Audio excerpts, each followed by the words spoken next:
بسم اللہ الرحمن الرحیم۔ اگر کسی بچے کو بار بار نظر لگ جاتی ہے، بار بار نظر اتارنی پڑتی ہے، تو نظر کا لگنا بھی برحق ہے۔ جیسے سورہ یوسف میں حضرت یعقوب علیہ السلام نے اپنے بچوں سے فرمایا، یا بنی لا تدخلوا من باب واحد وادخلوا من ابواب متفرقہ، کہ اے میرے بچوں، آپ جو ہے ایک ہی دروازے سے داخل مت ہونا، مختلف دروازوں سے داخل ہونا۔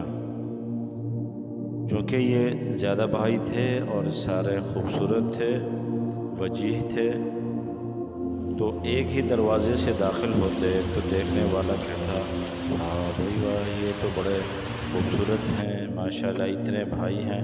لوگ تو ماشاءاللہ بھی نہیں بولتے۔ تو نظر جو ہے، نظر کا لگنا یہ برحق ہے۔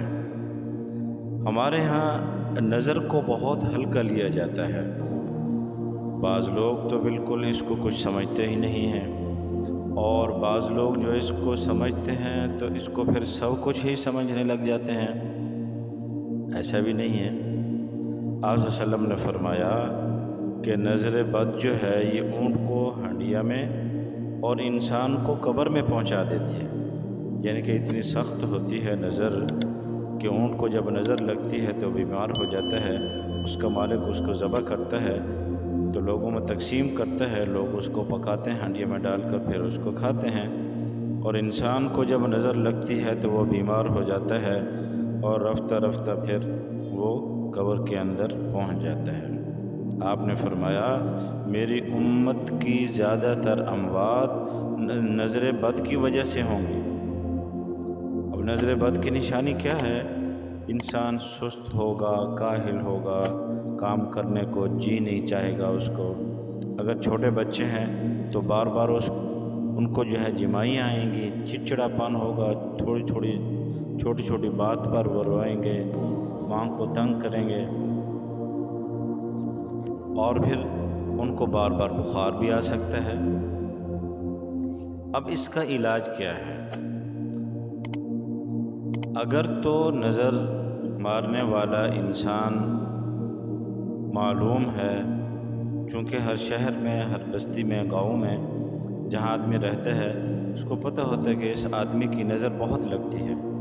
اگر نظر مارنے والا معلوم ہے تو اس کے وضو اور غسل کے پانی سے جس کو نظر لگی ہے اس کو غسل کرا دیا جائے۔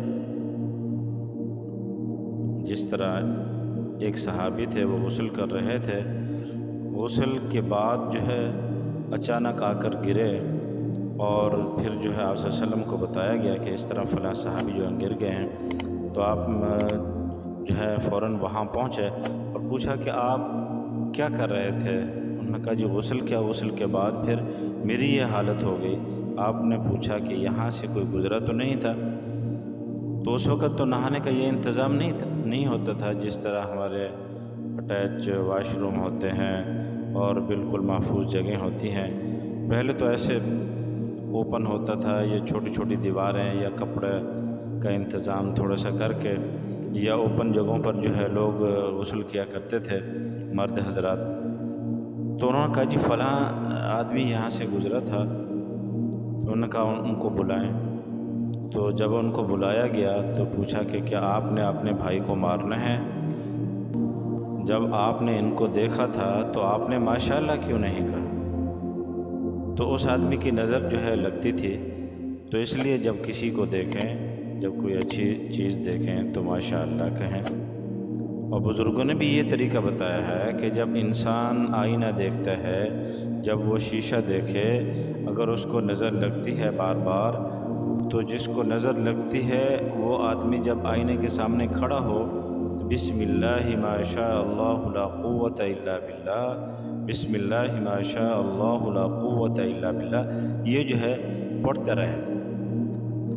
اگر آدمی معلوم ہے نظر مارنے والا تو اس کے وضو اور غسل کے پانی سے جس کو نظر لگی ہے اس کو غسل کرا دیا جائے۔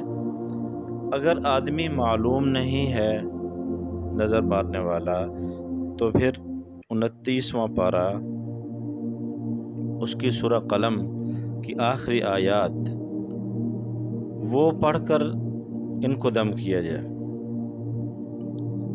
وَإِن يَكَادُ الَّذِينَ كَفَرُوا سے جو آیات آخر تک ہیں، ان کو پڑھ کر جس کو نظر لگی ہے اس پر دم کر دیا جائے۔ اگر نظر ہلکی ہے تو اس کو 3 بار پڑھ کر دم کریں۔ اگر وہ ٹھیک نہیں ہو رہا تو 11 بار پڑھ کر اس کو دم کریں۔ اگر نظر سخت لگی ہے تو پھر تعداد آپ بڑھا دیں اور اس کو 21 دفعہ کر لیں۔ ایک تو یہ عمل کریں، اور دوسرا جو ہے، ایک حدیث پاک میں ایک دعا آتی ہے، بسم اللہ اللہم اذہب حرہا وبردہا ووصبہا۔ یہ دعا جو ہے 3 بار پڑھ کر جس کو نظر لگی ہے اس پر دم کر دیا جائے تو انشاءاللہ اس کی نظر جو ہے وہ اتر جائے گی۔